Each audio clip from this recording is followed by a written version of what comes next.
Hello and welcome. Coming to you from the front row of an IMAX. I'm Josh. And I'm Jon, and I've got a big old bucket of popcorn. I hope you got a lot of butter on there. Oh, extra, for sure. Nice. Get some of that bunch of crunch too. That's my favorite. But this is the Geek EDC podcast, where we dive into all things you can geek out about. And we're back again. Welcome. And I sound better because I'm in the studio. Back in the studio now. Correct. Back in the studio again. Oh, we promised no more singing after that That's 90s true. episode. I'm so sorry, guys. It's fine. Just, wash your ears out. Yeah. Whatever. So you're feeling better? Yeah, a little bit. Obviously well enough where I'm not going to get you sick, but just don't get me sick. I'm not going to. That's all I'm concerned about. Yeah, like I said, my son is out of school now.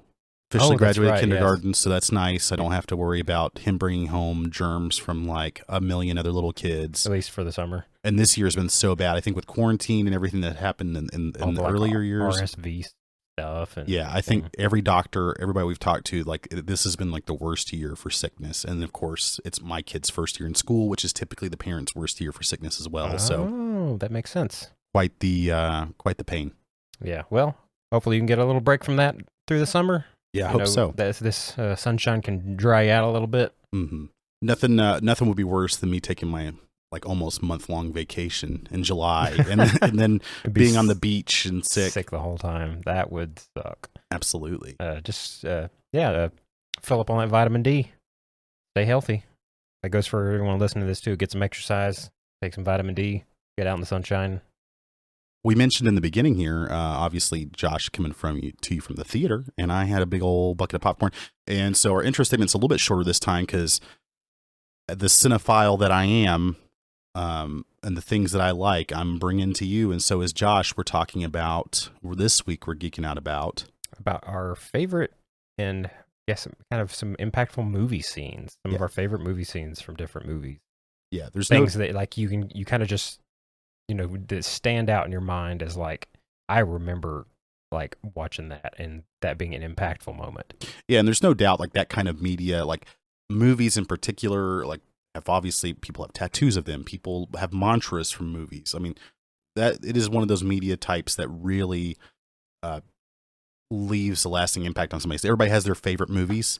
Some people, now with the rise of series and as good as series have gotten, I think movies are trying to keep up, or in some regards, they're not doing as well. Especially the cash cow, the Disney, universe, the Marvel stuff, just pumping all that out, just trying to grease, as much as they can out of it before it dies. Yeah. And, but there's been a lot of really good ones. There's a lot of really good ones coming out. I am looking forward to Oppenheimer. I wish we had IMAX theater here. I mean, it is 3 hours long, but, Jeez. I think it'll be really great, and that's because that's one of those scenes, like that's one of those haunting things. Imagine Cillian Murphy, playing Oppenheimer and him saying the line that, Oppenheimer's famous thing from after the atomic bomb was tested or used or whatever. And, he talks about the Bhagavad Gita or whatever, the Hindu religious script, and says, now I am become death, the destroyer of worlds. Yeah. That's like, that's a very iconic kind of thing there in history for sure. So, and I look forward to that. Cool. I look forward to seeing that for sure. I think that'll be super exciting. I think that'll be one of my favorite things for 2023. Right. But going into this, we both kind of made some lists. Like, I'll admit my memory's not the greatest, so I have my list. I'm sure isn't nearly as long or involved, and really kind of like most of mine honestly come from just a couple movies. Yeah.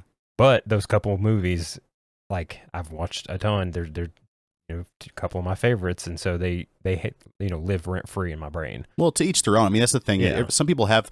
I've got a lot of them, and they're very varied. And some of you guys might not even be familiar with some of the movies. I'll talk about the movie, like the gist of the movie, a little bit.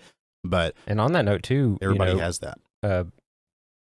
Leave us some comment on our post on Instagram, or send us some messages. Let us know what your favorite movie scenes are. Yeah, absolutely. If you've got a scene, and it can be a comedy thing, an action thing, just a suspenseful thing, scary thing, doesn't matter.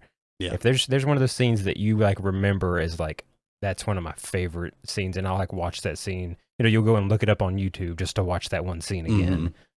Mm-hmm.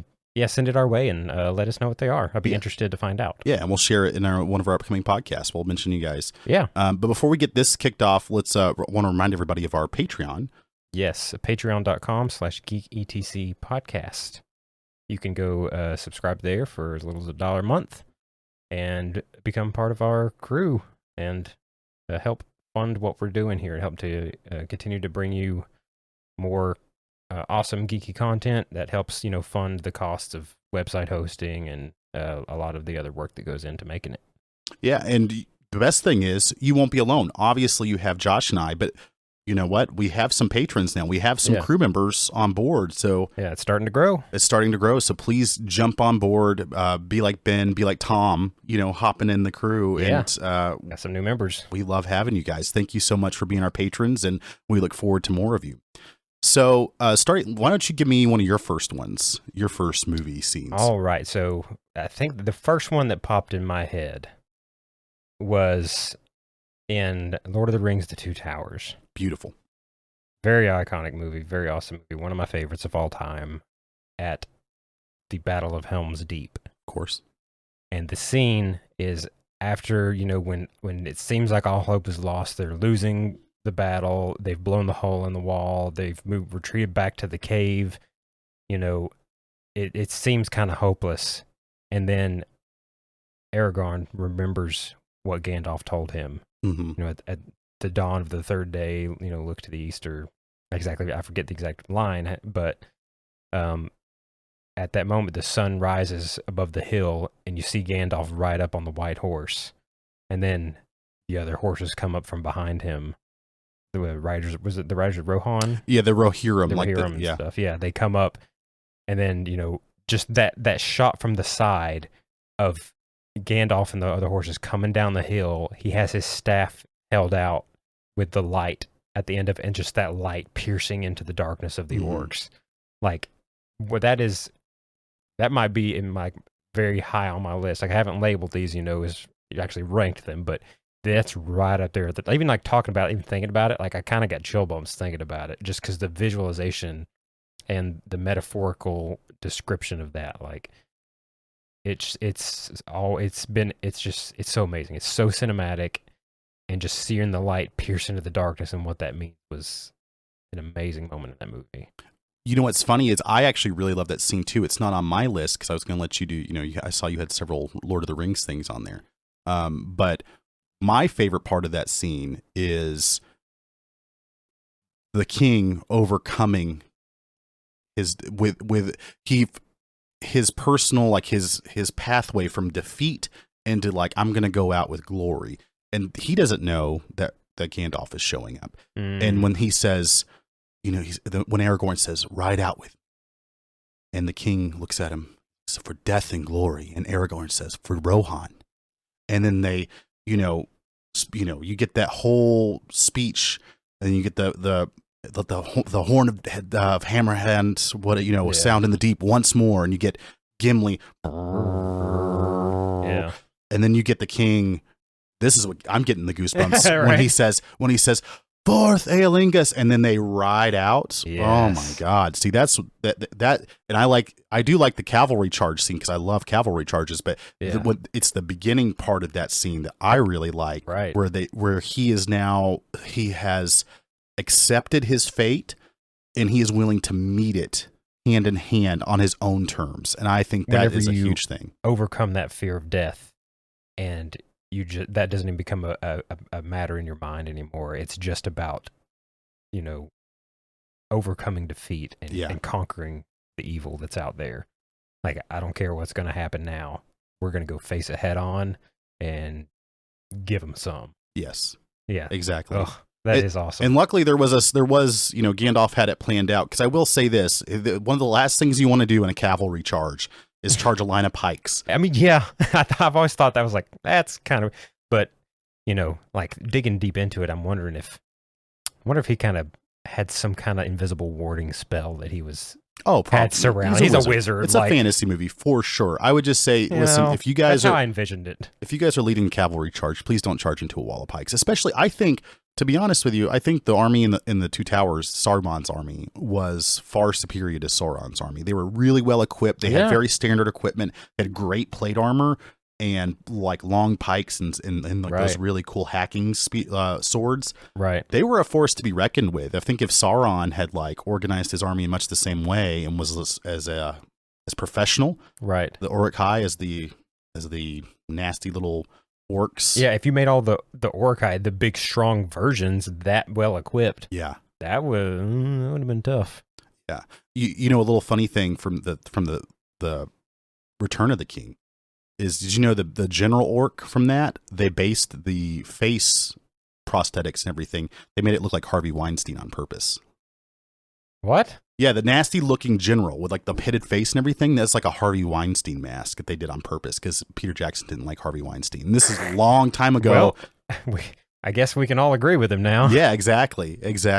Go Peter Jackson. And when you see it, you'll actually, that does look like Harvey Weinstein, as gross and disgusting as he is. Wow. Never knew that. There's some little FYI for you. Yeah, that's cool. But that is a great scene. That's one of the first ones that popped in my head. Yeah, I really, really, really, really loved that scene, and it was so epic. And I'll tell you one thing Peter Jackson did really great too with that was just the music. Oh yeah, you know, I mean, all the movies had those same kind of things. They did, and it was I liked that how, you know, ethereal it was, like that, like almost like elvish singing that you get from it, like that kind of like, you know, high pitched stuff leading into it, and a little bit of that slow motion as they kept charged. Now that was a steep hill too for the Rohirrim, but they were the horse lords Rohan. Yeah. So pretty impressive. You get that momentum going down that hill for sure. But like, I mean, it's a good thing that like the one horse in the front didn't just trip over himself. Oh yeah. And then they all just start like tumbling down. Like cyclists in the Tour de France or something like that. Big old, yeah. That would have been a funny kind of blooper just to CG in. Yeah. And see them all just like, I'd like to see like Corridor Digital or somebody just like re-edit that. Robot Chicken. A Robot Chicken version of that. Yeah, that'd be fun. Oh, that'd be a lot to freaking stop motion animate though. Yeah. But that would be pretty funny. So now I've got like a couple more from Lord of the Rings. Do we just go through those real quickly, or do you want to go back and forth? Let's just go back and forth. All right, let's go back and forth. So, because then it would just turn into like a Lord of the Rings episode for the first part a little bit. That's true. So I'll go with one of my scenes. I'm gonna start out with. So when I was younger, we were poor folks. I've talked about that a bunch, and one of the movies that we had at our house was the double VHS, you know, like the box set of The Alamo and the John Wayne Alamo. And I used to watch that so much as a child, and it's so like burned into my mind. Dimitri Tonkin, the guy who was the composer of that musical score for that whole thing, I've got like a bunch of those songs on my playlist because it does something to me. Right. But there are two specific scenes in this, and I'll talk about them briefly. So the arrival of General Santa Anna's army in force, right? So I think the movie was filmed in the 70s, and it used like thousands of Mexican army soldiers as modern day Mexican army soldiers to play these Mexican army soldiers from the Alamo. What was the movie called again? It's The Alamo. Oh, just The Alamo. The Alamo with John Wayne. And the arrival of Santa Anna's army, you get this shot of a sentry standing on the Alamo with the Alamo back, and the end scene, and we got to watch that too. That's my favorite thing. You get this shot of the sentry saying, "Look," and the defenders of the Alamo go and they man their stations, and you see this long line, and you actually have this like orchestra of like soldiers parading behind Santa Anna as like this beautiful column comes in. I love Napoleonic era infantry units and cavalry units. Is something like I really geek out about. I really like seeing them. So General Santa Anna was like known as like the Napoleon of the West. That's what he liked to fancy himself as. And when you see the uniforms, the different colors, the different stuff, and you see like this ragtag group of guys ready to defend, and it was filmed really well for a 70s movie. It's probably one of the things that a lot of people who've seen John Wayne movies aren't familiar with it, but Yeah, I've never seen this movie. it is phenomenal. I haven't seen a lot of like older movies like that, but yeah. Huh. Interesting. And because they use so many extras too, it's one of those things that, you know, there is no CGI. Yes, Everything is was that long, practical so effects. You just had to have that many people, like in that many uniforms and that much equipment to just actually do this. Yes. And John Wayne, this was like a passion piece for him. And he plays Davy Crockett in this. And, you know, the spoiler alert, you know, for those of you who aren't from the United States, aren't familiar with the Alamo, it's a famous last stand of the Republic of Texas before it became the state of Texas in, you know, in the Independence War. And, you know, this small group of soldiers, you know, they got into, you know, a fight, and they lasted for like 13 days. Jesus. And then this is the final battle. This is the scene where he arrives, and it is just haunting. And then once they all march in, and you get all the music, and you get all the, you know, you get the actual people following Santa Anna, it just goes completely still and quiet. And then somebody says, one of the Tennessee guys says, "It sure are loud." And yeah. And then for me also, just a quick thing, the final scene. So once the battle ends, and the aftermath is over, I think it's Captain Travis, I think his wife and kids are found by the Mexican soldiers. And, you know, there's been two big movies of the Alamo. There's one with, I forget, Billy Bob Thornton, who plays Davy Crockett in it. And it makes Santa Anna like seem kind of goobery. And then there's this one where there's kind of a reverence paid towards both sides. Like the Mexican army is kind of revered. Like it doesn't make them out to be just bumbling idiots, you know, like they're brave soldiers. The Alamo are brave the defenders of the Alamo are brave soldiers. Nobody's really demonized necessarily. But the ending of it is where the mother and the kids are being escorted out. They've got a donkey, and they are leaving the Alamo. And Okay. there's the battlements are destroyed. There are local Mexican women there, you know, doing the Catholic prayer for them as they're leaving. And the little girl looks up at her mommy, and she's like, "Where's Daddy, Mommy?" And as they're marching, General Santa Anna is there, and he takes off his hat, or he says something, and there's a trumpet sound. All the Mexican soldiers stand to attention. And as she's walking past with the donkey and her kid and another kid, you know, Santa Anna takes off his bicorn hat and does like this big sweeping, you know, like bow to her. And you get this just a cappella ending music. And that is one of those things that has always just been riveting for me. So that's awesome. Yeah. That's like, yeah. And because again, it's kind of a recreation as opposed to, you know, Helm's Deep, where there's a lot of CG and stuff. Yeah. But like something on such a big scale like that, Yes. but actually done and that long ago too. Yeah. You know, that there's that much effort put into something like that. And it looks good. It doesn't look like when you look at other Westerns of the time or whatever, like this actually looks like a decently made, like, like the filming on that and stuff was pretty dang good. Like I said, I haven't ever seen it, but I was just kind of playing the clip in the background there. And that looked pretty dang good. So if you're looking for one, you know, if you're looking for a movie that you've never seen before, is The Alamo a really good movie? You know, it starts out slow. There's actually a decent amount of drama in it, but the action's pretty good, especially for what it was. So right, and you know, and obviously just being a realistic war movie, or you know, war movie about a real thing that happened. I've always liked people that have like kind of like I talked about with the scene that you described from the, you know, Lord of the Rings, the Two Towers, is people that have accepted what's going to happen to them and have met their fate with courage. Because I think I find myself facing that from time to time, and I always wonder if I'll rise to the task. And so when I see this, it is inspiring to me. Right. I like those kind of like forlorn hope things where there is no hope that they're going to get out of it, and they choose to, you know, kind of like walk hand in hand into destiny. You know, that's awesome. Yeah, like and you know, I've wondered that thing too, and I'm sure, you know, me and you both kind of talked about it. It's in their long history and friendship together and stuff. That like if we were ever in some kind of situation like that, like, you know, what would we do? Yeah, and stuff. And like, you know, we're both kind of in the same mindset that we both of course, you never really know till you're in it, Mm-hmm. but both confidently would like to think, if it's going down, we're making it happen. Yeah, it reminds me of like wrestling when I was in high school. Mm-hmm. I was a pretty good wrestler and was ranked highly in the state.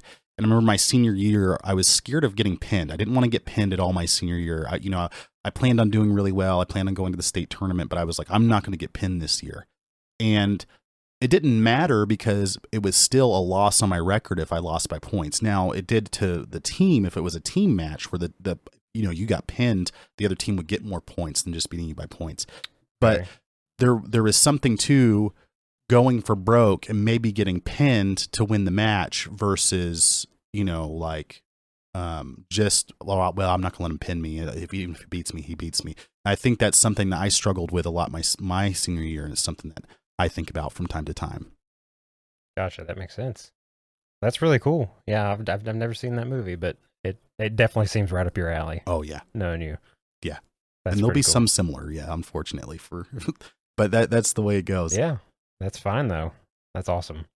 What's your next one? My next one I'll go with is, let's see, looking at my list. There's one that I've mentioned in in the Matrix episode that we did, I believe, where one of my favorite scenes, and it's when the famous kind of like blue pill, red pill choice scene. Yeah, and I think you actually like narrated this whole thing in the Yeah, Matrix. I kind of just did like episode, just by reflex, just by watching it. But yeah, that's another one too. And that's one of those ones that I've seen however many times, but it always makes you think. Because talking about the discussion of choice and like ultimately, whether or not everything we see around us is real or manufactured or an illusion, you still have the ability to make a choice mm-hmm. in the end. And Morpheus presents Neo with that choice. Obviously, he chooses the red pill and decides to see how far deep, how far down the rabbit hole goes. But that whole dialogue that I kind of narrated in that other podcast about the Matrix, him talking about, want to know what the Matrix is? It's what you see and taste, and smell. It's all around you at all times. That's one of those particular things that I've went back to and analyzed and kind of thought about through my whole life, sort of thing, in various times as I'm going through different things, and it's always been a really impactful scene just on my life and my theories and thoughts about everything in general. So there's been few scenes that I've watched in movies that have had an actual impact how I like move through my daily life, kind of thing. Mm-hmm.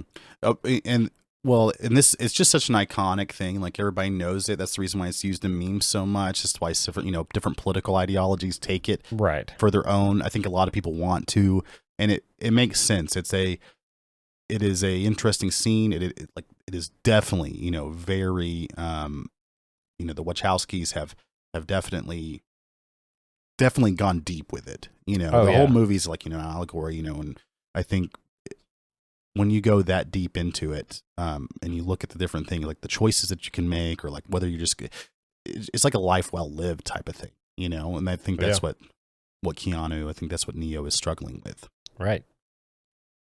Yeah, I mean, like I said, I talked about it, very in depth then, but that's the gist of it. It's just been really impactful scene in my life, and I think that one's definitely high up on my list of favorites. Yeah. So that's one of mine. Yeah. Okay. Yeah, I'll keep that one short and sweet. Short and sweet. I don't have a lot to say. A lot of mine, I get to the kind of point pretty quickly, but that one kind of speaks for itself, I think, in a lot of instances. And also, for anyone interested and don't know which scenes we're talking about in these movies, you can go to our website, geeketcpod.com, and go to the episode page for this episode 23, and I'll have some show notes underneath of the show there, and I have links to each of these scenes that we're talking about. If they're, if the scene is available on YouTube or something to actually link to watch, then I'll put it on there. But if not, you may just have to watch the movie too. Oh my goodness, what a time! But yeah, the show notes will be there because Josh does an awesome job taking that and putting that into our website. So for me, I'll kind of keep this next one sweet. It's like a double feature scene from the movie Breaker Morant, which is an Australian movie about a light cavalry officer in the Boer War. So it's one of the very few Boer War movies. First off, I have no idea what you're talking about. it's a war, like, it's a war in very late 1800s, early 1900s in Africa, right, between the Boers, the Dutch like settlers, and British soldiers. Wow. And he's part of like an Australian like cavalry unit so the word commando is like comes from like the Boer groups that were fighting in unconventional warfare against the British during the Boer War. But so in this movie, essentially they are brought in as like a kind of like a special forces unit to help fight the Boer commandos who are really waylaying the conventional British forces. And they are given orders that, like, sometimes they bring prisoners back and they get yelled at for bringing prisoners back.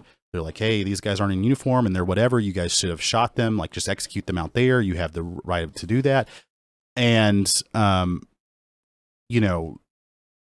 then they start shooting them. And essentially what happens is there is a incident where they execute more prisoners after one of their main officers is like mutilated and tortured and killed. And this is a true story. And part of it goes back. Now, I don't know what I've looked at the legality of this case before and everything like that. I'm sure there was some stuff that, the truth is out there. I don't think anybody's ever going to really know the whole truth of it, but there is zero question that the colonial forces that the British used, the Anzacs, the Australian, the New Zealanders, the Canadians, whoever, in multiple conflicts, always got the short end of the stick compared to British soldiers. There's many instances in World War I where Australian soldiers, New Zealand soldiers were executed for little to no reason or whatever. Like, they were definitely treated worse than standard British soldiers. I've heard about that before. And so with this scene in particular, so Henry Breaker Morant, it's about their trial. And I think it's probably one of the best courtroom dramas I've ever seen. And so there's two scenes in it. There is one where because the diction of their defense attorney and his arguments are so good. They are so amazing.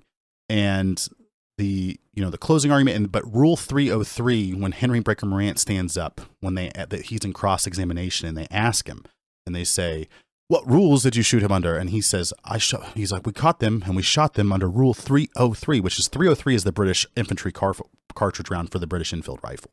And so that's where Rule 303 comes from, is from that, like that. The rule was, we've got the rifles, essentially. We have the guns, so we shot them. But they were told to do it, right? And he's just so angry with, like, the kangaroo court, no pun intended, that's going on. Yeah. And their defense attorney is so good during this movie, and it sounds so great. And then, the truth, the history is out there. Spoiler alert, they lose the case. The two, Henry Breaker Morant and his next closest officer, are chosen to be executed by firing squad. And the third officer, who's the youngest officer, they're able to get him to like a life sentence, but he gets out after a couple years. And the ending scene, Henry Morant was a poet. He wrote a lot of poetry. He was a poet, and he was a horse guy from Australia. And so, they ask him what epithet he would like so they ask him if he wants a father or a padre for his execution. And he says, "No, I'm a pagan." And then the other guy's like, "What's a pagan?" He's like, "I don't believe there's some divine being dispensing justice." And the other guy's like, "Well, I'm a pagan too." And he does say that there is an epithet I would like. And the padre kind of looks at him, and he's like, Matthew 3:36 or 10:36, I think it is. And it's like, a man's enemies will be members of his own household, is what he wants as his epithet for his thing. And then in the background, as he's walking with the other officer to kind of like cliffside where they're going to be executed by firing squad, they grab each other's hands. And apparently they just did that as like a in the moment thing, but apparently that really happened in real life from what I understand, as they're walking to it. And then you hear the poem, which is, it's called "Butchered to Make a Dutchman's Holiday." And I'll recite it for you. This is what he wrote. This is like his death poem that he wrote the night before he was killed, and it was published. And it really ain't the place nor time to reel off rhyming diction, but we'll write these final lines while waiting crucifixion, and bequeath these few tips to those men who come across in transport ships to polish off the Dutchmen. If you see a Boer, you really mustn't loot them, and if you ever wish to leave these shores, for pity's sake, don't shoot them. So let us toss a bumper down our throats before we pass to heaven, and toast the trim set petticoat we leave behind in Devon. And that is I've memorized it. Obviously, it's impressive that you just rattled that off. But I love it so much because it's him kind of like a screw you to them. We were doing our jobs and we're getting killed for it. Whether atrocities happen, I don't know, but obviously the Australians always caught from what they were acting under orders that should have been okay, and then they got caught up in it. And then at the very end of it, they're lined up. There's a neat background, and they're seated in chairs, and Henry Morant says, "Shoot straight, you bastards! Don't make a mess of it." And then apparently that was his last words, and then they're shot, and that's it. And wow. That's another one, I guess, where he's just accepted his fate. But the courtroom drama of it, it's like one of the, a few good men, and there's all these other, like, oh, did you order the Code Red? And, Mountain Dew? You get those kind of scenes, which are really good. But this is a movie that most people haven't seen. I think it's probably filmed in the 70s as well. Never heard of it. It is just so, the acting is top notch. It's an Australian movie made for Australians. And I think, it was made in 1980. 1980. And it shows its roots in that. It's definitely not as polished, I think, as like John Wayne's movie, but it doesn't have the same type of, doesn't have the same type of budget. Right. Well, dang. That's pretty cool. Yeah, I definitely wasn't expecting a courtroom scene as one of mine. As one of the things, but that's pretty, that also makes sense. That's pretty cool. Well, it's just one of those things where like the defense attorney in it, he makes it so clear that like, he's like, I've essentially cleared them. Like, he's like, they've done all this stuff you told them to do, and then you guys are going to kill them. What are you talking about? And it's just so logical and so well put together. And I think it's one of those things, but it still happens regardless because people suck. Right. Yeah, that's kind of one of those glimpses of reality kind of thing of like, as stuck as it is, like stuff like that happens. Mm-hmm. I mean, it did happen, obviously. Yeah. Like I said, it's based on a true story. Well, that's pretty cool, man. All right. What's next for you? Back for me. I'll dip my toe into the things that really happened. Okay. As far as real life sort of stuff. Okay. So my clip is from the movie Black Hawk Down. And this one kind of, has a special place between us. We've talked about it, but this is at the beginning of the movie, right? It's pretty close to the beginning of the movie. It's been a minute since I've seen it, but I know the scene. But yeah, they get the word to initiate their attack that they're going in and stuff. So yeah, we're all kind of waiting for the go signal to move in with all their attack choppers Mm-hmm. and everything that they would need to. So they get the code word Irene. When you hear that word, again, it's go time. It's time to go in. And then they come in with Voodoo Child with Stevie Ray Vaughan. Yep. Again, Very crunchy. You get that epic music, that iconic music for the scene and stuff. And all the soldiers, you can tell they're like itching. They're ready to go. Some of them obviously a little more apprehensive than others. But it's just like a couple minutes of like Humvees driving out into the desert stuff, the little birds taking off with like the Delta Force guys sitting on the sides of them. Everything about the scene is just one of those iconic, just awesome, kind of like America scene. Yeah, sort of thing. Definitely so. It has that patriotism behind it. I mean, obviously, I know you agree that it's an awesome scene. We've talked about it many times in the past, but yeah, that was another one that just popped in my head as far as just the epicness of what's going. You got the music, you got the cinematicness, and it's always held a special place. in my head. Yeah, I mean, definitely, it's one of those really good scenes where like the music, it hits right at the right time with everything, and Right. the Battle of the Black Sea, in Mogadishu for Black Hawk Down, Mark Bowden's book about that. It is such an interesting little conflict. It's definitely one of those things that like tested non-conventional and conventional forces. I think we're seeing some of that today, modern day, in the Ukrainian conflict, the Ukrainian-Russo war, where like special forces are having a difficult time operating against huge numbers of, forces. And obviously the Somalian soldiers don't have, in this, they don't have like tanks and AA guns and everything, but they have the superior numbers. And Yeah. it was a very interesting thing. The Mogadishu Mile really happened. The fact that there is 10th Mountain having to come in with like I think it was Indian soldiers and other folks as well to help out, and then you had the pilot who was released after some time, and also the Delta Force. I'm a Delta Force simp. I think some Americans American men, some of us, we kind of almost like Marvel, we have our own favorite special forces group Yeah, because right. it's been so popular in video games and culture and everything like that. Movies and And stuff. I'm not trying to play like, I was never, in the military, I was never in any type of special forces. Right.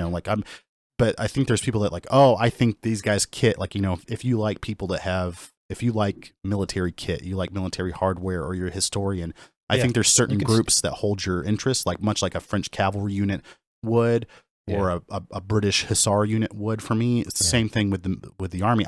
I've always liked Army's Delta Force, and I've always thought they're like my favorite superhero versus like Navy SEALs or whatever. Right.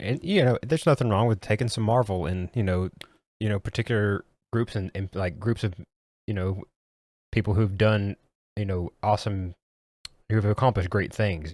Maybe especially like in the field of combat and war and stuff. That they've went through and accomplished great things and saved a lot of people and stuff. And I don't see that, personally, I don't think there's anything wrong in taking some, Marvel and appreciation in that stuff. Yeah. In Delta Force, they're good old, they're stationed in Fort Bragg. I don't forget what Fort Bragg is called now. It's been changed. The name has been changed, but Fort Liberty or something Freedom like that. or something like that. Yeah, they're out at Fayetteville, and they're a very interesting group, kind of like one of the premier hostage rescue teams in the world, but they were used quite a bit, tier 1 assets in the global war on terrorism and for many other things. And I've always loved their stuff, especially that early 90s, where they've got the kind of Car 15, they don't have the gear that they have now. The only thing that really differentiates them in the movie where you can really automatically tell is they've got those cool, like, black climbing helmet type things. The black, just like regular impact bump helmets and stuff. Yeah, exactly. And it's just fun seeing them and seeing those guys talk about it. And I think what is that guy who is that one dude who's just so straight laced that was in that? Who's in the movie? No, he wasn't in the movie. Well, that's the one thing about the movie too, is you've got Tom Sizemore, you've got Ewan McGregor, you've got Tom Hardy, there's so many actors, and some of them you can't even tell who they are. Right. Like Tom Hardy, like you see him a few times and you're like, oh, that's that Tom Hardy? Like the younger Tom Hardy. It's just very interesting. It was in 2001, so yeah, a lot of these bigger names, were a lot younger back then and stuff. Yeah, seeing Obi-Wan Kenobi with I think he's got a saw or something like that, and this is fun. But what's the guy from Panteo Productions? Paul Howe. You can find like a video of him talking on YouTube about the Battle of the Black Sea, and he's just such a straight-laced dude. You can and he has pictures of him in his old kit with his the same type of terrible body rig and the big American flag on it, and his desert camis, and he's such a cool dude. But he's such just hard, stern, he's just got such a when he's talking about it, you just know that's a tough dude, Oh yeah. I've watched a few videos on him and stuff, doing some training videos and stuff. Yeah, and none of his stuff, none of his if you were people that like to do drills, or or you guys are into firearms or shooting or anything like that, he's one of those guys that is there's no flair. Like he's not out there. No range theatrics. Is a good term. Yeah. He's like, we're going to run 300 yards and then shoot. And then we're going to run 300 more yards and then shoot and get like his stuff is just very basic and straight laced, but it's good stuff. It's straight and to the point. But yeah, he's one of those that definite American icons and heroes from back then that put in some work. Yeah. Back in the day. So salute to Paul Howe out there. Yeah, that's a phenomenal scene. I love Black Hawk Down as a movie. It's, We Were Soldiers and Saving Private Ryan were like the big three war movies when we were young. Yeah, for sure. I think every young boy in the early 2000s had to watch those movies. Right. Just had to sleep over at some point, and have fun. Kind of a rite of passage. Yeah, exactly. For sure. Going to my next scene, I'll go to another foreign movie, and this is Wind That Shakes the Barley. And it's a Cillian Murphy movie. And you keep having these ones I've never heard of. Well, that's hopefully what I'm going for is if you haven't seen Wind That Shakes the Barley, it's a really good movie. Now I will say that it is one of those movies that it is a movie of Irishmen, made by Irishmen, I think for Irishmen, and the accents, they don't dumb them down for Americans, if that makes sense. Oh, right. And they speak in Irish in a few seconds. They have subtitles, but there are scenes where they actually speak in Irish in it, and it takes place during the Troubles and like the I don't think is it the Easter Rebellion or is it after the Easter Rebellion, whatever it is, but it takes place during the Irish Civil War, and Cillian Murphy is kind of like pushed into conflict on the side of the IRA and in the 1920s or whatever, and him and his brother are part of it. And there's internal conflict between not only the Irish and the British, but then once the Irish get like kind of their own provisional government, there's conflict between the Irish and the Irish, and it's one of those things that, it just plays on like people are always going to have conflict. I think even when they have what they want, it's just not good enough for some people or whatever. And you kind of get this brother versus brother thing, even though they're kind of on the same side during all this. But my favorite scenes from this are they do an ambush on a British, infantry platoon or small, sized thing where they, unconventional tactics. There's, it's a cool intro. Whereas most military conflict, they are, that we see in movies, they're fighting in the desert or they're fighting in like, Europe proper or whatever. Right. Either in an urban setting or like way out in the desert or something. And then this scene taking place in like the beautiful rolling green hills of Ireland, on a couple British infantry squads. It's one of those things that I've always liked it. I liked, like driving around here in Western North Carolina, you can kind of see like the similarities like in the way the place looks. Right, right. And so they attack these guys. I think they're British soldiers in black and tans. So like, loyalists, Irish folks, and they got the Lewis guns and everything out there. And then immediately following this scene, after it's successful, I think they lose a couple soldiers, but they kill everybody. You get one of my favorite things, and that is the typical foggy Irish, kind of like trope that you see. And it's them marching, singing the Irish folk song. And so they are marching through the fog, and you hear them, it's very slow coming, and you see this just group of soldiers or, these Irish partisans, and they're singing their fight song kind of off key. And as it gets closer and closer, they're singing in Irish. It just does something to me. I get that. Yeah. We're kind of watching it in the background right now. I can see that. Yeah. It's got that you just see the outlines and the silhouettes of them coming down the road through the fog, but you hear like the singing going on, almost like a sea shanty. Mm-hmm. Kind of thing. I've heard you sing that before. Yeah, it's a good song. Huh. And I like that you can hear them like it's an actual, I think marching cadence songs. I mean, I think a lot of people, even if you've never been in the military or whatever, there is a catchiness to it. I think there's something ingrained in people.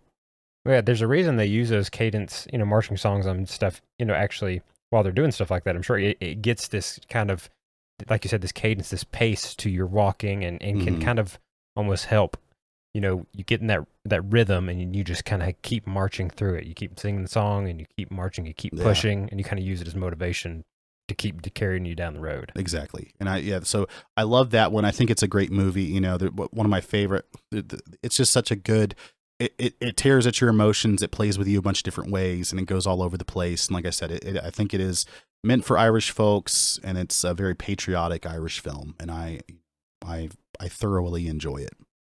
Yeah, that's awesome, man. Yeah, again, another movie I hadn't heard of, but might have to check that one out. Cool. My next scene is actually going back to Lord of the Rings. Yes, good. And this one particularly holds a very special place in my heart. This one I actually played at my dad's funeral. Yeah. So, yeah, it's a scene where they are in, Gandalf and Pippin are in Minas Tirith. And it's, I guess like a common occurrence. There's like somebody held up somewhere. That seems to be a common thing. Siege, yeah. I guess that makes for an iconic moment in movies. Yeah, of course. You got to have that. I mean, there's always got to be some kind of conflict and stuff. But they're up in Minas Tirith, and there's a gate that a big cave trolls, trying to smash through with a big warhammer, and they're just kind of waiting for them to bust through. And Pippin tells Gandalf that I didn't think it would end this way. I didn't think I was going to die, just killed by orcs in a city somewhere, kind of thing. Just struggling to survive. And Gandalf kind of reassures him, well, death isn't the only part. There's more to it than that. And he essentially talks about once the gray curtain pulls back, then all you see is white shores and a far green country into a swift sunrise. And and when he tells him that, you kind of see this calm, like the acting on this scene I think is superb between the two of them. Even just in the facial expressions, you see Pippin's face, this kind of calmness come over, this like almost release of anxiety of like, and he even says like, well, that doesn't sound so bad. Yeah. And like I mentioned, like this scene particularly, I played it at my dad's funeral because I really take what Gandalf says to heart, as far as, once that death is just the beginning. Yeah, death is just the beginning. That there's more to this life after death, and that it's not something that we should be scared of. Yeah, and I'll share, I think us doing an episode at some point, like when in the far future, or whatever, on loss itself would be a good one, for those, because I think that's something that you handled. I don't want to speak about it too much, your personal life, but your father died unexpectedly and young, like younger, healthy guy, but it wasn't something that we were expecting, and I remember the call that you gave me when I was on the way home from work, and it was just out of the blue. It was a thing that I wasn't, and I remember you playing this, at the funeral, and I remember it was it was definitely a stark thing, because it's something, because I think you did really well, especially with your family, with what was going on. You were, I think Jeff would have been very proud of you. You were very brave about everything. I think you displayed a lot of courage, and I think it was definitely a difficult moment for your whole family, especially as unexpected it was. And, like we said, there are these scenes that these actors do, and there are things that we take away from them that impact us in our personal lives. And it's always been like that. Some people will say whatever, it's a movie, but it is the media of our time. It's the same thing as somebody taking a philosopher's thing. People want to talk about stoicism and things from Marcus Aurelius. Marcus Aurelius didn't have movies. If he did, he maybe, as the emperor, he probably would have filmed something on his stoicism. Yeah. We have that media available to us, and coming from the great mind of Tolkien himself, who had to deal with, so many things, somebody who was embroiled in the First World War, something so monstrous and crazy and devastating that very few people could understand it. I think his words and the scene comes through beautifully. Yeah, it was one of those things that like I literally, in that time of my life, like I don't know how many times I probably just replayed this clip, just watching it over. It was one of those things that like, again, scenes in movies that have helped me through times in my life, like this particularly was for sure one of them. Yeah. And just having that, just being able to play that little clip and just kind of have that reassurance for myself through Gandalf's words, it helped me through some tough times. So I feel like I'd be remiss not to mention that in an episode talking about favorite movie scenes. Yeah, man. I mean, I knew this would be on there for you, especially that's, I knew you would have several Lord of the Rings things on here. So I purposely left any of those out. But Yeah. do you have the scene coming after this as well? The cavalry at Pelennor Fields? Is that one of No. them?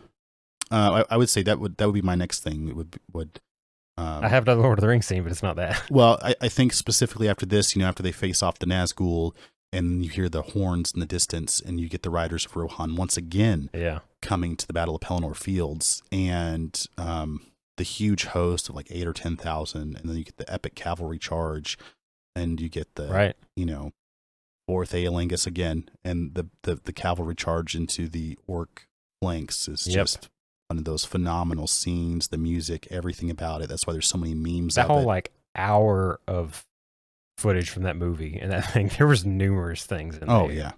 They had the whole like, what's her name fighting the Witch King kind of, I'm no man. Yeah, Eowyn thing. Yeah, that whole deal. Like there's Aragorn charging in with the ghosts from the ship and stuff. Like, yeah, that whole time there at Minas Tirith was epic. Yeah, extended edition, folks. You guys got to watch them. That's. I'm still actually working through. I haven't seen all of the extended editions. Oh, have you not? I've seen them a few times. I think all of one, and then I've got like part way through two. But like me and my mom and my wife were watching all of those two together, so we just got to find the time to do it. Yeah, the phenomenal movies, and like you said, there are plenty of lessons to be learned here. There is a lot of wisdom, I think, from Tolkien. Like, that was a smart dude. That guy created his own languages, the Silmarillion. Right. Like that's an insane world. Like that guy was a genius. The father of modern day fantasy in all reality. And lots of people have found his works and his words and the words that Peter Jackson were inspired by and used in the films. I think you see people with the tattoos. You see people who have that kind of thing on their bodies. It's a thing that people really, really enjoy. For sure. What you got? So I guess let's see here. I'll go with my next scene. I'll go a little bit more literary with it. And this is probably a movie you've also not seen. It's Coriolanus, and it's Ralph Fiennes' take on Coriolanus, and I think it's the best modern take on a William Shakespeare movie. And this is the one, when I was younger, I think that there was a modern setting of Romeo and Juliet that they used, and it was just bad.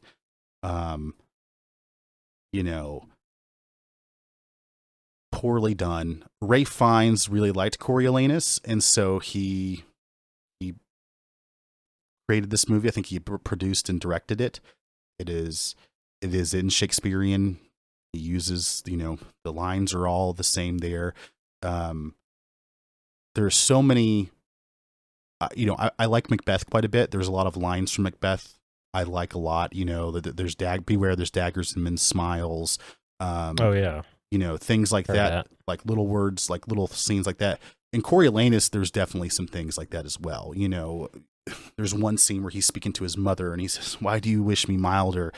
Rather say I play the man that I am," like those kind of things. But there's two scenes in this in particular. One of them is a very short scene where he is essentially Coriolanus is like a Roman tribune or Roman, consul or whatever. And he is leading troops against, an enemy force, and they get in this situation. And I think all the other settings where you've seen it played, even by really great actors, I think that the meaning is kind of skipped on.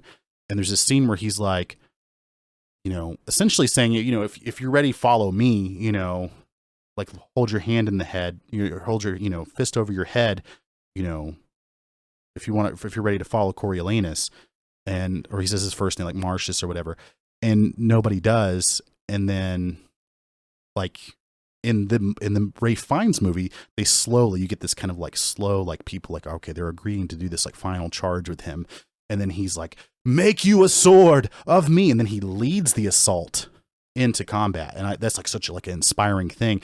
And in other plays that I've seen it done in, it's like this, like everybody holds their hands up immediately, and he's like, make you a sword of me, and that's it. But in this one, Ray Fiennes is just the way he delivers it. He delivers it at his best. You get this like moment of where everybody's got blood on their face, and he's with them, and they're, he's like, make you a sword of me, and they all and they charge in, and I love that scene. And then Coriolanus, does not do so well politically at home, and he winds up like in the there's a difference in the way that, like, obviously Ray Fiennes has interpreted that than a lot of people have seen it played. And in that, he has this moment where he raises his fist and nobody else is, and he's like, it's just me, huh? I'm the only person Right. that thinks, it's worth this. And then they slowly raise their hands, and then he pumps them up, and then they charge and, make you a sword of me, and he charges into battle.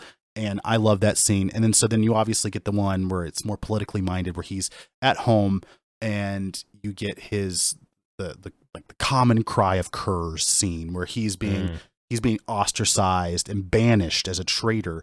And he goes on this rampage, and he talks about, like, they're in this peacetime. There's like that saying that's like kind of Latin in origin, where it's like, hard times create tough men create good times, good times create soft men create hard times. Yeah. And in this, he kind of references that. He's come back, and he's like, in his saying, he says, he's mad at them. He's like, I hate you people back. And then he says, you guys have the power to banish your defenders, and you eventually, they're with just like the nod of like just them putting their helmets on are going to, like, scare you to death. Right.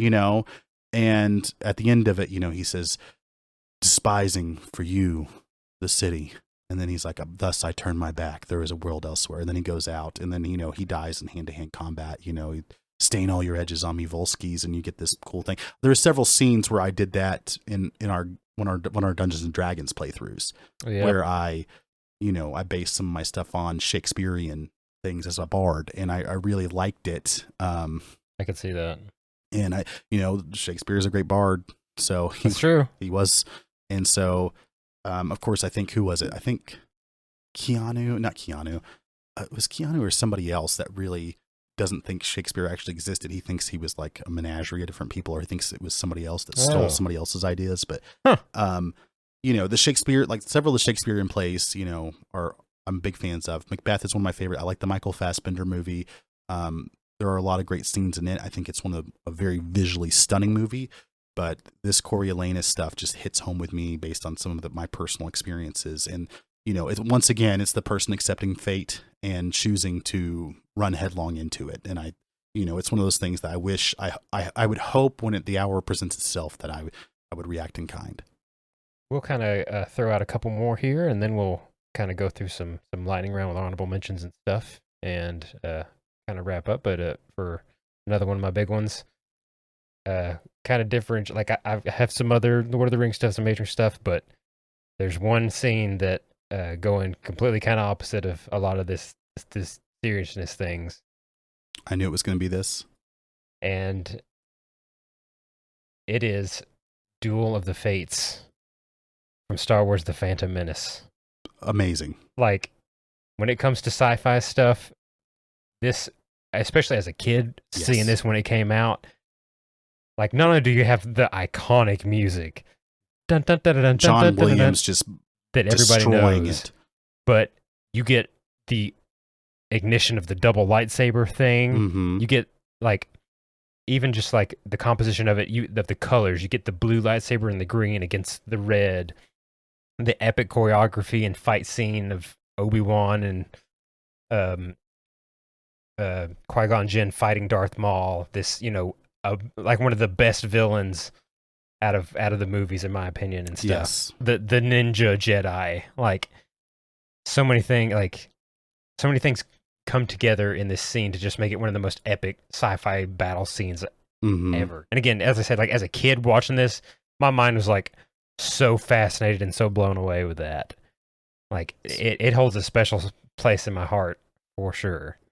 Yeah, and you get some awesome like you get like some force jump stuff, and you get like the thing that George Lucas kind of intended, where what's going to happen, is Qui-Gon going to be able to train Anakin, and he turned out differently, or is it going to be Obi-Wan? And that's kind of like that is the duel of the fates, is like who lives through this. I think is what he intended. Like that was part of the duel of the fates. Is if Qui-Gon survives, would this have all turned out differently based on his teachings or whatever, Right. And versus the young Obi-Wan with his first apprentice.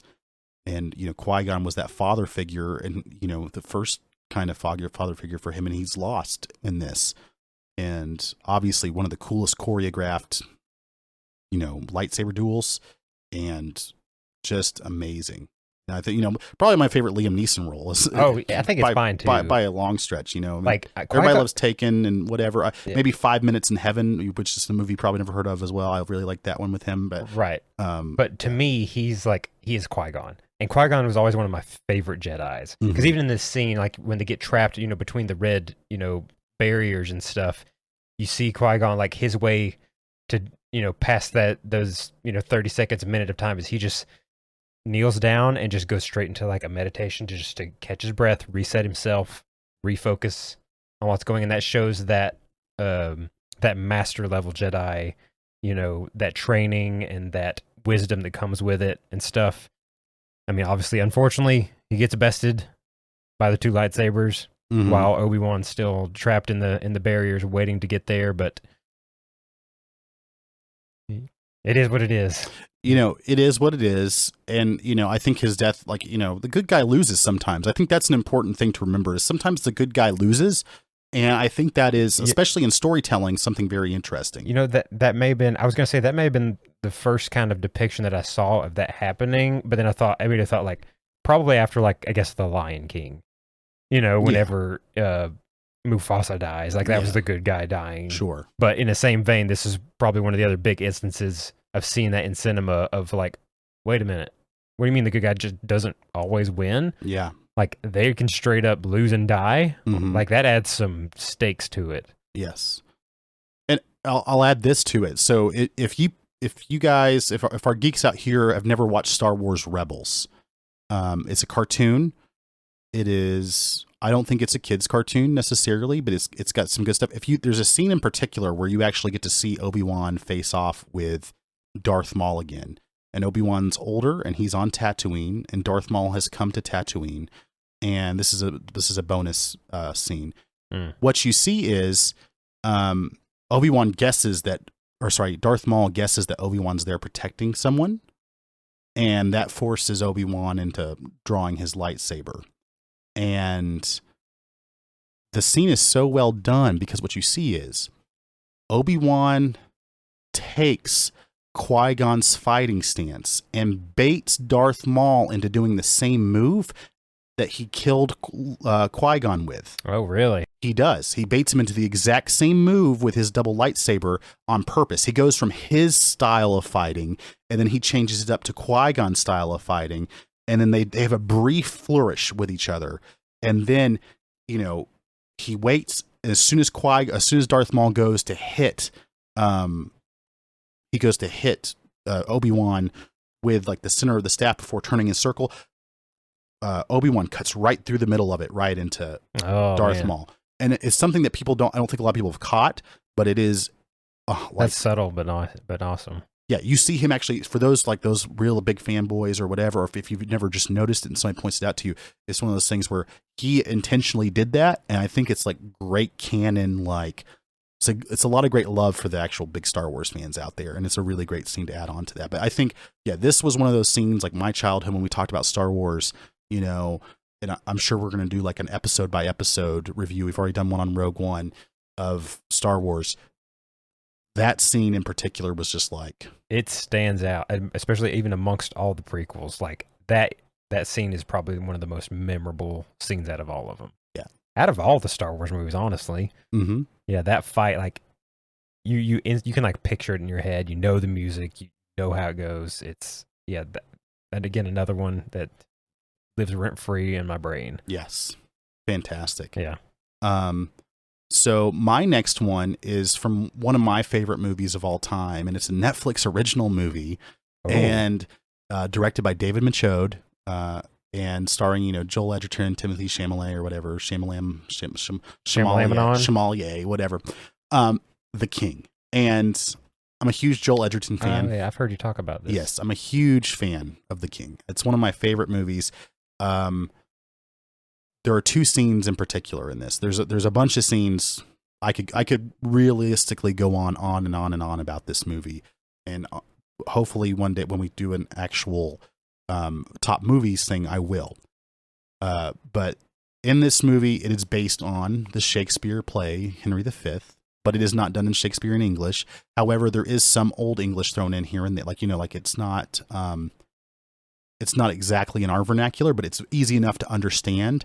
And some of the things that are said in there are just like, oh man, it just sounds good. It's, in that period film and using that language, just the weight of some of the things that are said are epic. There's a scene where Timothy Chalamet as young Henry V fights another guy, another nobleman in single combat to avoid conflict. And it's a good fight, and I'll talk about that when we actually talk about favorite movies. But what happens is, after that fight is done, he is depressed and sad, and you get the scene where Joel Edgerton, who plays Sir John Falstaff, who's this kind of like drunken but like elderly knight who's been kind of with him for a while, and they've got this kinship or whatever, but he's also dealing with his past. And you see what happens is John comes to King Henry, or Prince Henry at this time, and he has these lines where he says, never have I felt so reviled and dirty as standing victorious on the battlefield. The thrill of victory leaves soon, whatever comes long, and the guilt that comes with it fades long after. And, King Henry's not like, he's like, please stop talking to me, old man, please. And he's like, how is this a very realistic moment that you see in people where it's like this kind of awkward, there's when people get hurt or they're upset, there's that guy that kind of tries to cheer them up by being funny or whatever. And John Falstaff gives this excellent thing. He gives this excellent saying, and he essentially says, you're not alone in this. Like, this hurts. Like, this shouldn't feel good, And he also then says, he says, please stop talking to me, old man. And Sir John Falstaff says, I'll never stop talking. Never, ever. And he gives a little chuckle and pats him on the back, and he leaves him alone at that point. And we're left to, King Henry's kind of left to his own devices, but he's given him some good advice and told him. And I think that stuff plays into why King Henry then uses him for the eventual campaign that they go on in France, which leads up to the Battle of Agincourt. And John Falstaff in that is super influential, and he has him as like kind of the marshal of the entire campaign, because he respects, Henry knows that he respects and he reviles warfare in a way that somebody only in like wickedest form has seen. And he's not like so quick to waste soldiers, And so there's a scene, the other scene of this is when the trebuchets, so they siege a castle, and it's the best castle siege I think I've ever seen, because it's a siege that doesn't include an assault, because it's not normally what happened. Typically, like, it would take months and months and months. And so you get like this cardinal who is like this Catholic cardinal who is there, who is kind of like, why aren't we just going in? Why can't we just go in? And they're like, we would lose all these soldiers, and he's like, why can't we just go around it? He's like, well, because then we have to establish a foothold, otherwise we'll lose, we have to organize a fortress here to have a foothold where we can get our main supplies through. So you get this logistics talk of it, why it's important. But the filming of this, the background music, and the way that trebuchets work. So in all these other movies, you see trebuchets or ballistas or whatever, and when they launch, you get this like huge explosions and blah blah blah, and like castle walls are falling down, and this is just a steady barrage of like rocks soaked in with canvas, soaked in oil, and they hit the walls, and you get this like pump, like this soft like pump pump pump pump over top of it, and as they start fires, like they're not destroying the walls, you see the scorch marks on everything, and like there's scenes where at nighttime they're launching them, and you watch as the fire goes over the people's heads and like lights them up for a second. And that's pretty epic. David Michaud just absolutely, I don't know. This whole scene is just great. And you know, I like how like too for something like this, like they legit just had to build some trebuchets. They built trebuchets. Yes. That's awesome to build. Yeah. And like that's such them a launching. They are launching trebuchet. You see the fire falling. It is 100% realistic. That is cool. And the rocks are just hitting, and you see the flames coming off of it. They're not destroying the walls. And essentially, what they're doing is they're starting fires, and it's just constant bombardment. And eventually, the defenders of the castles just surrender. And that was the best way to do it. Yeah. You know. And there's a bunch of other scenes from that movie. I can't express enough how much I think you guys should see The King. It's one of my favorite movies of all time. And that's awesome. You know, armor plays a role in it, you know, where it's not just like one of those things where people are slicing through it. You know, I love Lord of the Rings, but we talked about those Uruk-hai. They were equipped in heavy plate armor. They would have been, and realistically, in like real combat, that would have been a force that would have been hard to defeat because you couldn't get through them. So that's one of my top things, and also one of my top favorite movies. That's awesome. Yeah, I've heard you mention that one a few times. It looks pretty epic, and to have that kind of realism in such a older classic thing like that too. Oh yeah, it's pretty cool. I like seeing the realism, and like I like kind of both ends of the spectrum. I like the very fantasy versions of stuff, but at the same time, every now and then, I like to see the historically like meticulously accurate stuff like that too, to give you that sense of how serious some of those situations to be in could be. Yeah, and I know I've heard some people being like, "Well, that armor was like that movie." I think is very realistic, and like there's a lot of people are like, "Oh, I don't understand why like they're just not cut." There's like two sides to the coin on this movie, which pisses me off a little bit. Is there are people that say they're like, "Well, the like one of the fight scenes where they're fighting and like during the duel before John Falstaff has the talk with him. They're fighting and they get worn out pretty quickly. And I think David Michaud did it on purpose, and they're like punching each other in armor. And then, one of them eventually finds a chink in the armor with a dagger and stabs him in the armpit in like the weaker part. And that realistically happened quite a bit. They had those rondel daggers and everything like that. But then you get the actual HEMA purists and like other armor purists who are like, well, they're wearing some type, some of that armor was 14th century or that some of that's.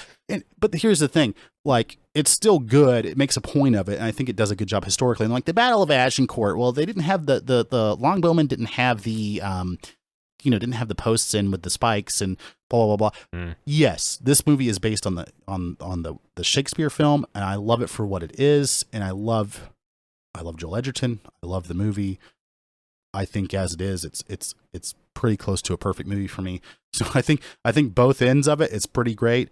It's just one of those things where it doesn't seem to get the love it wants because people are so used to just gratuitous action, right? Without whatever. This one is just gritty, like people are getting drowned in mud as knights and stuff. Like it's not that's cool. Pleasant. Yeah. Go watch that one for sure. I like your internet voice too, by the way. Oh, do you? The internet armor historian nerd voice. that was it. Listen, I love you nerds. I like that stuff too. I wish I knew more about it, and I think I know more than most people, like the general populace, but I'm definitely an amateur at it. And I think that is important. And we do want to see, we do want to see stuff like this, but I think you have to give The King the credit where it's due, because I think they do they definitely make combat feel more scary and harrowing than most other medieval movies. They do a good job. Well, cool.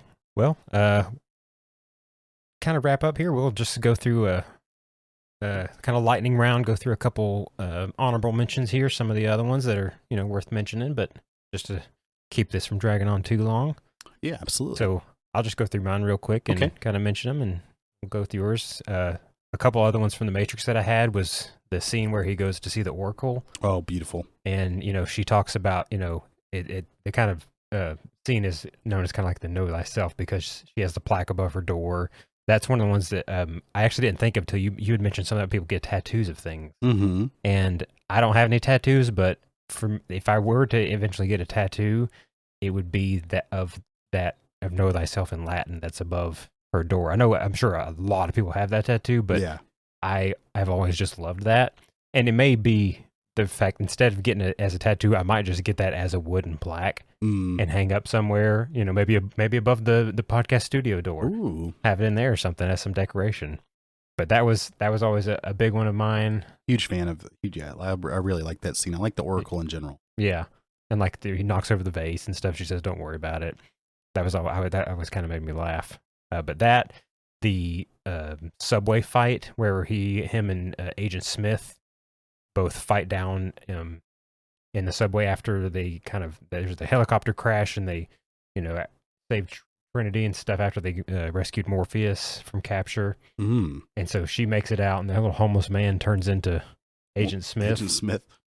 And just that as a fight scene, like just the way it was filmed and stuff, and they get the slow motion, and I just again as a kid watching this, like that was one of the most epic fight scenes I had ever seen. I thought it was just really well done, and you get the kind of like Neo gets kind of beat up and everything, and it looks kind of grim for him, but he has the moment where he gets up and kind of does the flex, and the dust flies off of him, and he just refocuses, and then he takes it to Agent Smith and ends up beating him. Yep, and you get the classic, often duplicated, come here. Yeah, that's where you get the infamous finger kind of beckoning motion. Bring it to you. I love the little throat choke with the fingers extended just to choke him and stuff. But yeah, that's one of my favorite fight scenes from cinema for sure. So that was another one, and then also from The Matrix. At the end of the first one, after he gets shot by the Desert Eagle and dies, and the agents thought that they've won, but then, Trinity gives him a kiss as the Sentinels are about to pull up in the ship and go attack him. He comes back, and then, the first time that he stops the bullets mid-flight, and it's when he realizes he's the one and has that moment, and he ends up actually being able to, see the code for what it is, and sees, he becomes finally aware of what the Matrix is and all that, and he just has full ultimate control over it. And at that point, the agents are nothing. It's kind of moving in slow motion for him. He can defend an agent just with one arm, kind of stuff, and he ends up actually killing one of them by jumping into him. I thought that was also another awesome scene from the Matrix. Oh yeah, well thank God the Wachowskis, when they did that one, they back then especially a lot of people weren't really good with bullet stuff, and so they actually used bullets instead of like an actual entire casing and shell itself when in the slow motion. Thank God they used that. Yeah, I thought that was good. That would have been forever made fun of. Oh yeah, throughout cinematic history. To go a little bit off, but keep it with Keanu Reeves, the scene from John Wick 2 when he goes to get suited up. And he's in there picking out his weapons and stuff, but the kind of terms they're using, I need something bold and robust. Oh yeah, and stuff. And he gives him a shotgun, a Benelli. Yeah, and then you try out the Italian options, and he gives him like a Glock 34. Yeah, and stuff, and suiting up, and what would you like the suit lined with? And he's tactical. Yeah, like that whole scene, just as from kind of a gear junkie, and and a gun guy, like that scene was just awesome. No, for sure. It's definitely worth an honorable mention. But yeah, I really loved that one. John Wick. One more one from Lord of the Rings was Gandalf, another Gandalf speech, but where he's talking with Frodo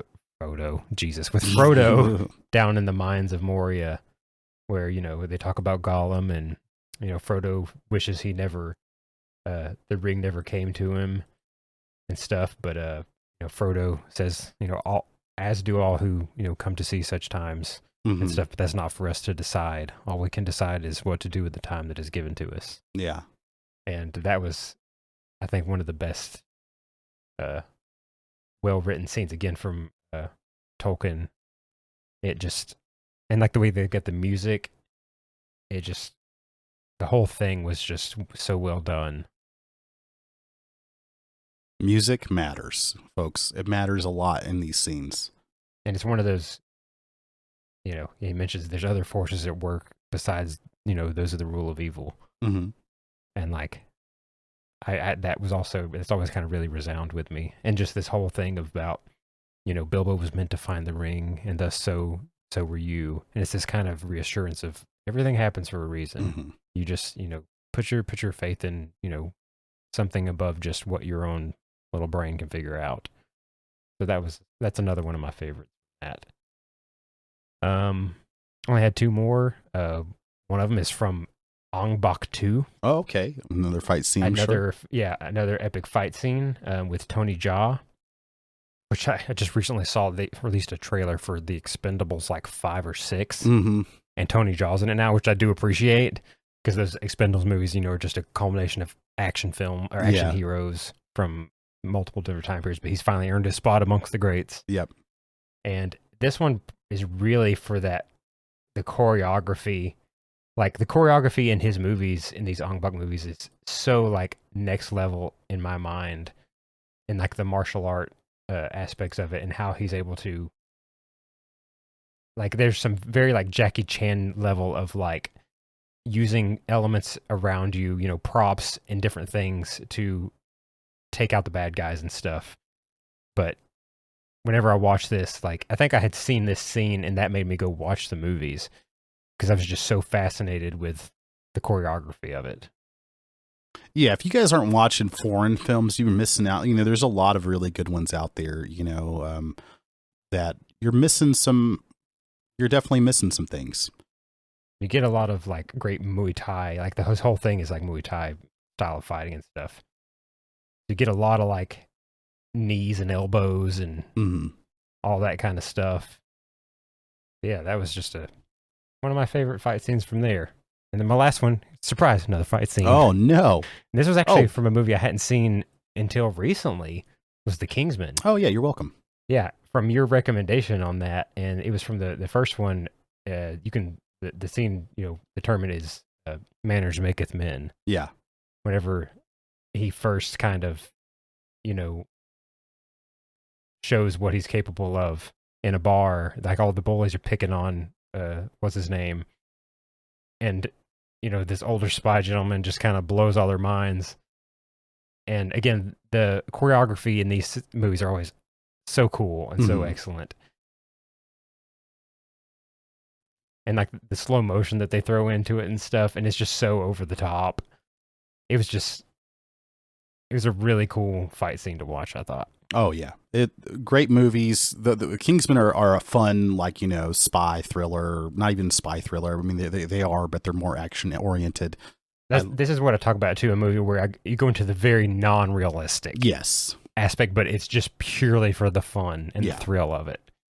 Way beyond any kind of James Bond, Mission Impossible type stuff. It's like full fantasy spy movie. Yeah, and I would say this one too. The first movie, I really like the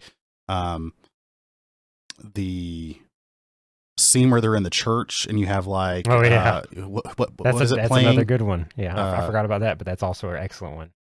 Yeah. But yeah, those are my honorable mentions there, real quick. Okay, so I'll go through my honorable mentions real fast. So I would say the scene from also the Netflix. I mean, Netflix has had some pretty good stuff. When they redid All Quiet on the Western Front in German, I really like it.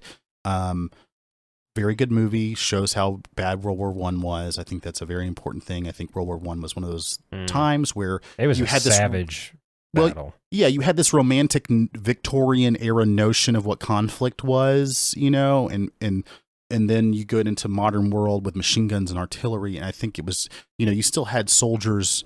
I think it was like 20 or 40,000 French soldiers died the first day because the German artillery was able to hone in on them because they had red pants, God. So it's one of those things. And then you have, so in the first scene of that one, I just like it because they take the uniform off of a dead Austrian soldier or German soldier, and then it goes through this whole, you see this whole cycle of the uniform getting like redone all the way to the end when it's issued to our protagonist.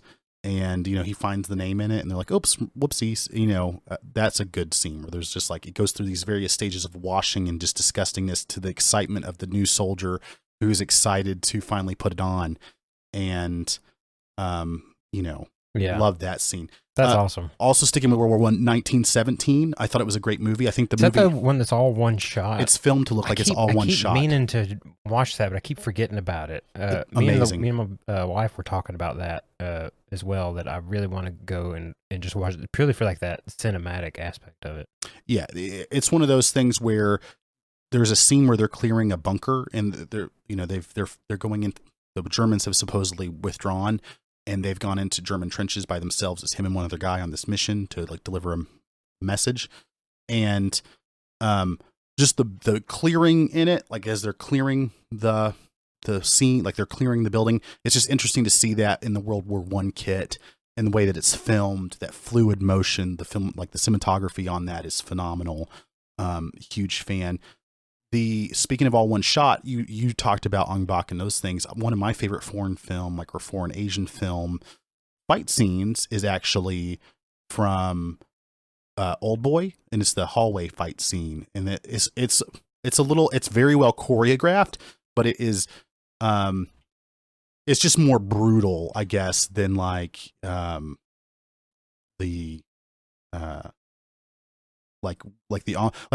it's choreographed, but it's just like street fight. You hear the sound of skin on skin type of thing, filmed all in one shot, and it's also not very realistic. But there is some like weight to everything. Like everything seems very, yeah. I bet you this scene. I just looked it up here. I bet you this is where Daredevil, that Netflix Daredevil, got that idea from, because they did the same thing in a hallway like that. Well, a lot of places. I mean, Repo Men did a take on this as well. There's a Repo Men where it's not all one shot, but it's a very, you've got like a Burn ship, like Uncle singing like the Burn My Shadow song, and they're getting in a fight in that one. I really like that movie, and it's the same type of thing.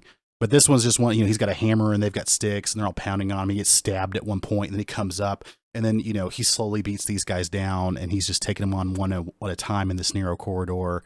And it's a lot of fun. One of my other favorite scenes would be The Northman. Love that movie. Huge fan. You're talking Hamlet, or Hamlet essentially in Viking times. It's like Viking Hamlet.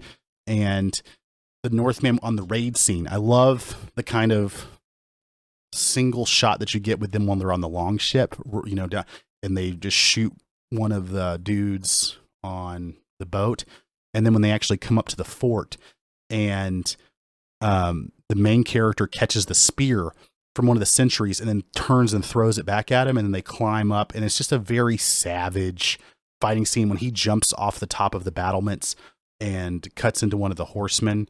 It's just phenomenal, and it's I don't know.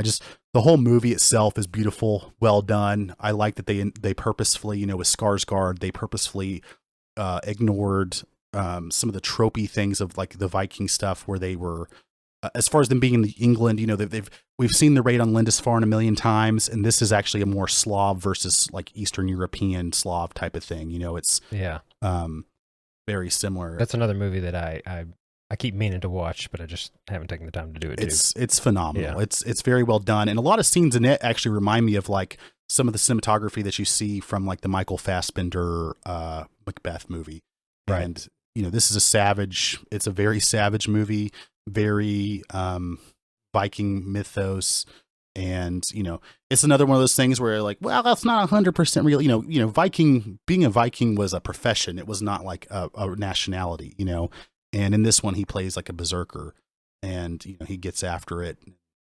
Then he's got his own revenge story essentially that he's going after. But The Last of the Mohicans, the ending scene. I mean, there's a battle scene that I really like, ambushed by the Mohawk soldiers or whatever. And then the ending of The Last of the Mohicans, where you have the Kiss or whatever playing in the background, and they're, Daniel Day-Lewis and everybody getting after it. Like that last 7 minutes and 30 seconds is just fire to me.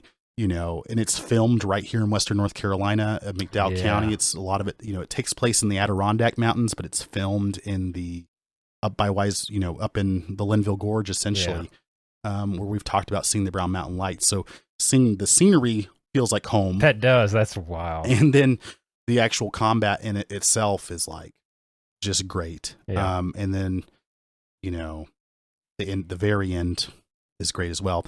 Also, huge fan. I can't go without talking about Dune. Yeah. One of my favorite movies recently. I can't wait for this summer for it to come back, for the next movie to come out. I'm looking so much forward to that. I would say two of my favorite scenes from that, though, are the arrival of the Emperor's folks for the change, where we see the ship come down. We see the pageantry. We see that kind of like feudal aspect of like the House Atreides and the pomp and circumstance of this like pseudo-Roman Catholic Church type of scene. And then the arrival of House Atreides on Arrakis with the bagpipes in the background playing the Atreides theme. That was really cool. Atreides, and love that scene. I would also like to add in there Waterloo. It's probably another movie you've not seen before. Nope. We have a Napoleon movie coming out with Joaquin Phoenix here soon, and I've already said I'm kind of a simp towards like Napoleonic era cavalry. I think that kind of stuff, and infantry. I think those tactics are super interesting, and it's just like the pageantry, the colors, the fighting was very great. It's one of my favorite movies, Waterloo. And there's a scene in it where they also use thousands upon thousands of like Russian soldiers as extras. And there's a scene where it's the charge of the Scots Greys. And I think it's one of the first uses of slow motion. It's a very early usage of slow motion in cinema history, where these horses are charging, and then you get this hyper speed thing, and then it slows down, and you get like this kind of like slow music with it as you see them charging in. Beautiful, beautiful scene. That's cool. And then last but not least would be, because I've got so many I could have, I'll just do this, is Zulu, with the very older movie with Michael Caine as a young man, and it is the British Alamo, essentially. Like I said, I like those kind of like Last Stand type things, except the British win in the end on this one. At least they win at Rorke's Drift. They did not win at the Battle of Isla Wanda. And in this one, the Zulu soldiers come, and this is another one of those movies where both sides are respected. I feel like a lot of modern movies, they have to demonize the other side so much to make, you cheer for one side or the other. In this one, the Zulus are respected. Like they're treated like a proper enemy, but they're also have their humanity to them, and vice versa with the British soldiers. And at the very end, they've already had some conflict. In the very end, you get this like long war chant from the Zulu soldiers. And I forget the other guy who plays another officer with Michael Caine, gets his Welsh soldiers to start singing, and they start singing Men of Harlech. And there's this, charge, and you get Michael Caine, at 300 yards, volley fire, present, they've got the Martini Henrys, and it's this last stand, and they do it, and it's a great job. I think that conflict in particular, there was almost 20 Victoria Crosses given to the defenders of Rorke's Drift, which is like the equivalent of the United States Medal of Honor, right? Jeez. And then Color Sergeant Bourne, who's one of the guys in this movie, he's just this stoic dude. In real life, he was a smaller, more diminutive guy, but he still was a very proper guy. And I just love seeing Color Sergeant Bourne in this. Like, he's just very stoic. He's like this very typical British Victorian era sergeant, where he's got some humanity to him, but he's also very proper and by the books. And, it's just great movie, great scene. Nice. Very epic. So, well, cool. Well, there you go. That's some of our favorite movie scenes. Yeah, like I'm sure again, we could go on forever about that and stuff. We may have a part 2, later on down the road or something. If we can come up with some more, that might be fun. Hopefully we do. Hopefully we keep getting good scenes. That's thinking. Hopefully more movies come out that have scenes in them that would make it on our list. Yeah. I'd be excited to see that. Well, alrighty. Again, if you have any of your favorite scenes, things that stood out to you, you can send those to us on our Instagram at GeekETC Podcast. Also on our Twitter at GeekETC Podcast. And if you want to check out some of our other shows we've mentioned and listen to the podcast, those are available on every major podcast platform and on YouTube. You can look up our YouTube channel there. search it one word, Geek ETC Podcast. Give us a subscribe there and give us a like if you enjoy watching the podcasts on YouTube. I know a lot of people like that as opposed to, the regular podcast. There's not a video component necessarily, but another place to listen to it, which is cool. And like you mentioned earlier, if you enjoyed what you heard and you want to hear more of it, go support us on our Patreon at patreon.com/GeekETC podcast. That's right, guys. Remember, episodes come out every single Wednesday. We put them out there. We try to stay consistent. We want to be there for you. One other thing I would ask, we try to be viewer supported. You guys don't have to give us any money, like Ben or Tom or, our two current patrons who we love very much. I would just ask if you listen to this, just all you have to do is just go wherever you're getting this at and just hit either, if you're watching it on YouTube, hit the like button just for algorithm purposes. Yeah. Or just click 5 stars. You don't have to write any words down. I don't ask that. But if you'll just do like 2 presses of your thumb for us, I would be super happy with that. And we would love that. Give it a like on 5-star on Apple Podcasts or Spotify, or like I said, wherever you listen, give us a rating. All right. And like Josh said, geekyetcpod.com, find our show notes. If there's any of these things like, I'm interested in this, I want to see this unboxing or whatever, please go on there, click on the links. We'll have YouTube videos. We'll have links to the actual Wikipedias or something. I'm sure there. Josh does a lot of painstaking effort to make sure our show notes are there for you guys to see. Yeah. And like I said, if we want to keep getting these things better and we want to have these things where we like them, and we're like, well, actually, the 14th century armor, hey, geeks fight better together. Hey, be the guy that when the director is going and searching a YouTube video, he sees this and he's like, okay, I want to make it most realistic video ever. I'm going to go on the Scala Gladiatoria's or whoever's page, and I'm gonna look at this and I'm going to try to make it realistic, So geeks fight better together. We keep demanding the best, and hopefully we'll get it. There you go. No matter what your favorite movie scene is, always remember to keep geeking out.